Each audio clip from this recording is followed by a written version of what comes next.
ಹೊರತುಪಡಿಸಿ ಉದಯಗಿರಿ ಘಟನೆಯಲ್ಲಿ ರಕ್ಷಣೆ ನೀಡುವಂತಹ ಪೊಲೀಸರ ಮೇಲೆ ಈ ರೀತಿಯಾದಂತಹ ಕೆಲಸವನ್ನು ಮಾಡುವಂಥದ್ದು ಅವರಿಗೆ ರೀತಿ ನಿರ್ಮಾಣ ಆಗುತ್ತದೆ ಮೈಸೂರು ಅಂತ ನಗರದಲ್ಲಿ.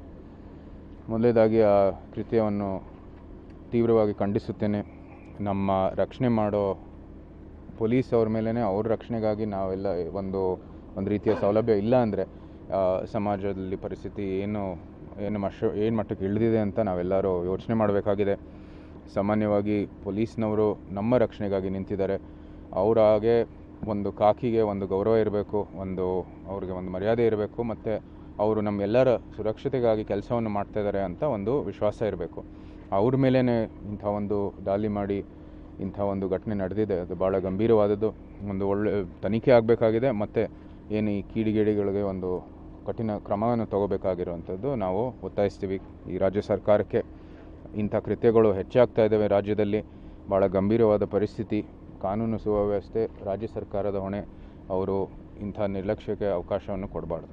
ಈಗ ಇಂಥ ಘಟನೆ ಆದಂಥ ಸೂಕ್ಷ್ಮವಾದ ವಿಚಾರ, ರಾಜಕಾರಣಿಗಳು ಮತ್ತು ರಾಜಕಾರಣ ಆಗುವಂಥ ಕೆಲಸ ಆಗ್ತದೆ. ಆರೋಪ ಪ್ರತ್ಯಾರೋಪಕ್ಕೆ ಸೀಮಿತ ಆಗೋಗ್ತಾ ಇದೆ ಅಂತ ಅನ್ಸಲ್ವಾ? ಅಂತ ಪರಿಸ್ಥಿತಿ ನಿಭಾಯಿಸೋದು ಬಿಟ್ಟು ರಾಜಕಾರಣ ಮಾಡ್ತಾ ಇದ್ದಾರೆ ಅಂತ ಅನ್ಸಲ್ವಾ ಸರ್ ಪರಿಸ್ಥಿತಿ?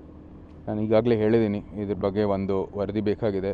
ಸುಮ್ಮನೆ ಘೋಷಣೆ ಮಾಡೋದ್ರಲ್ಲಿ ನಾವೇನು ಸಾಧಿಸಲಿಕ್ಕೆ ಅದೇ ಉದಯಗಿರಿ ವಿಚಾರದಲ್ಲೇ ವರದಿ ಆಗಲೇಬೇಕು. ಏನಕ್ಕೆ ಈ ಘಟನೆ ಆಗಿದೆ, ಇಂಥ ಒಂದು ಅಂದರೆ ಈ ಕ್ರಿಮಿನಲ್ಸ್ಗಳಿಗೆ ಇಂಥ ಅವಕಾಶ ಕೊಟ್ಟಿದ್ದು ಹೇಗೆ, ಮತ್ತು ಈ ಏನು ಪೊಲೀಸ್ ಠಾಣೆಯಲ್ಲಿ ಏನಕ್ಕೆ ಅವ್ರು ಬೇಕಾಗಿರುವಂಥದ್ದೇನು ರಕ್ಷಣೆ ಮತ್ತು ಅಲ್ಲಿ ಬೇಕಾಗಿರುವಂಥದ್ದೇನು ಸೌಲಭ್ಯ ಏನಕ್ಕೆ ಇರಲಿಲ್ಲ ಅಂತ ನಮಗೆ ಗೊತ್ತಾಗಿದೆ. ಇದು ಆ ವರದಿ ಬಂದಿದ ನಂತರನೇ ನಾವು ಒಂದು ಒಳ್ಳೆ ಅಥವಾ ಘೋಷಣೆ ಕೊಡ್ಬೋದು, ಒಂದು ಸ್ಪಷ್ಟವಾದ ಘೋಷಣೆಯನ್ನು ಕೊಡ್ಬೋದು. RSS ಅವರ ಕೈವಾಡ ಇದೆ, 300 ಜನ RSS ಕಾರ್ಯಕರ್ತರಿಂದ ಈ ಗಲಾಟೆ ಆಗಿದೆ ಅಂತ ಹೇಳಿ ವೇಷ ಬದಲಾಯಿಸಿಕೊಂಡು ಅಲ್ಲಿ ಹೋದ್ರು ಅಂತ ಕೆಲವರು ಆರೋಪ ಮಾಡ್ತಾರೆ. ಅದು ಯಾವ ಆಧಾರ ಮೇಲೆ ಹೇಳ್ತಾ ಇದ್ದಾರೆ ಅಂತ ನಮ್ಗೆ ಗೊತ್ತಿಲ್ಲ. ಎಲ್ಲನೂ ಕೂಡ ಸಾಕ್ಷಿ ಸಹಿತ ಕೊಡಬೇಕು. ಅವ್ರು ಸಾಕ್ಷಿ ಇಲ್ಲದೇನೆ ಆರೋಪ ಮಾಡೋದು ಸೂಕ್ತ ಅಲ್ಲ. ಸರ್, ಈಗ ಉದಯಗಿರಿ ಇನ್ಸಿಡೆಂಟ್ ಬಗ್ಗೆ ಸಾರ್ವಜನಿಕವಾಗಿ ಒಂದು ಚರ್ಚೆ ನಡೀತಾ ಇದೆ. ಮೈಸೂರಿನಲ್ಲಿ ಅರ್ಧ ಭಾಗಕ್ಕೆ ಒಂದು ಕಾನೂನು, ಇನ್ನು ಅರ್ಧ ಭಾಗಕ್ಕೆ ಮತ್ತೊಂದು ಕಾನೂನು ಅಂತೇಳಿ ಅಲ್ಲಿ ಪೊಲೀಸರ ಮೇಲೇನೆ ಹಲ್ಲೆ ಮಾಡ್ತಾರೆ ಅಂತಂದರೆ ಅವ್ರಿಗೆ ಯಾರಿಗೂ ಲಾಂಡ್ ಆರ್ಡ್ರು ಭಯನೇ ಇಲ್ಲ ಅನ್ನುವಂಥ ಮಾತುಗಳು ಬರ್ತಾ ಇದೆ ಸರ್. ಇದ್ರ ಬಗ್ಗೆ ಏನು ಹೇಳ್ತಾರೆ? ಈ ಸರ್ಕಾರ ಬಂದಾಗ ಇಂಥ ಕೃತ್ಯಗಳು ಹೆಚ್ಚಾಗ್ತಾ ಇದ್ದಾವೆ. ನಮ್ಮ ನಾಗಮಂಗಲ ಇರ್ಬೋದು, ಮಂಡ್ಯದಲ್ಲೂ ಕೂಡ ಇಂಥ ಒಂದು ಘಟನೆ ನಡೆದಿತ್ತು. ಹಿಂದೆ ಬೆಂಗಳೂರಲ್ಲಿಯೂ ಕೂಡ ಒಂದು ಘಟನೆ ನಡೆದಿತ್ತು. ಅನೇಕ ಭಾಗಗಳಲ್ಲಿ ಇಂಥ ಪ್ರದೇಶಗಳಲ್ಲಿ ಇಂಥ ಒಂದು ಕೋಮು ಅಂತ ಹೇಳ್ಬೋದು ಅಥವಾ ಒಂದು ಸಮಾಜ ಒಂದು ಅಸಮಾಧಾನ ಏನು ಇದೆ, ಅದು ಎಲ್ಲ ಕಡೆ ನಾವು ಅನುಭವಿಸ್ತಾ ಇದ್ದೀವಿ. ಇದು ಭಾಳ ಗಂಭೀರವಾದ ಪರಿಸ್ಥಿತಿ. ರಾಜ್ಯ ಸರ್ಕಾರ ಕಾನೂನು ಸುವ್ಯವಸ್ಥೆಯನ್ನು ಎಲ್ಲರಿಗೂ ಸಾಮಾನ್ಯವಾಗಿ ಕೊಡಬೇಕಾಗಿದೆ. ಇಲ್ಲಿ ಒಂದು ಭಾಗದಲ್ಲಿ ಬೇರೆ, ಇನ್ನೊಂದು ಭಾಗದಲ್ಲಿ ಬೇರೆ ಅಂತಿಲ್ಲ. ಒಂದು ಸಮುದಾಯಕ್ಕೆ ಬೇರೆ, ಒಂದು ಸಮುದಾಯಕ್ಕೆ ಬೇರೆ ಅಂತಿಲ್ಲ. ಎಲ್ಲರಿಗೂ ಒಂದೇ ಕಾನೂನು.